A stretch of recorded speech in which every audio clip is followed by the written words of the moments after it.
and its supporting evidence. Here's something about which we should all be in agreement.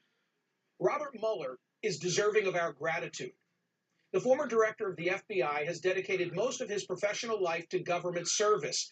He wore the nation's uniform in Vietnam, where he earned a Bronze Star and a Purple Heart, and did it again, figuratively, over the span of the last 2 years, keeping his head down and his mouth shut while doing his job and taking never-ending fire from those who didn't want him to finish his task.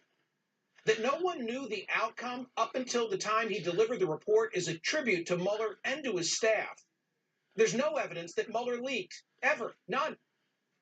Mueller himself has been so silent that Robert De Niro wasn't sure how to imitate his voice on SNL.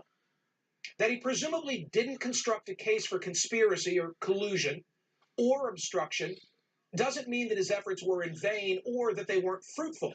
First, by investigating the president and reaching conclusions, he did us all a favor. He's been the sunshine that will be a source of disinfectant for years to come. Of course, that Mueller recommends no indictments doesn't mean that he didn't find the president committed crimes. Remember that he's operating on the disputed premise that the president can't be indicted.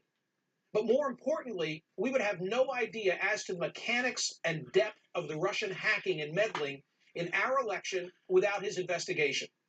37 people and entities were charged as a result of the Mueller probe, 7 guilty pleas, 1 conviction at trial.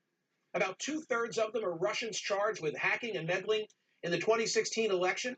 Some of those entangled in the investigation are individuals from the Trump orbit, largely charged with lying and other non-conspiracy offenses. But that's all stunning. And it would have been earth-shattering if announced all at once. Last month, Philip Bump from the Washington Post made this brilliant observation. He wrote, quote, "President Trump has benefited enormously from the frog in hot water nature of special counsel Robert Mueller's investigation into his campaign and possible overlap with Russian efforts to influence the 2016 election. Imagine if, instead of Mueller releasing new public indictments as he went along,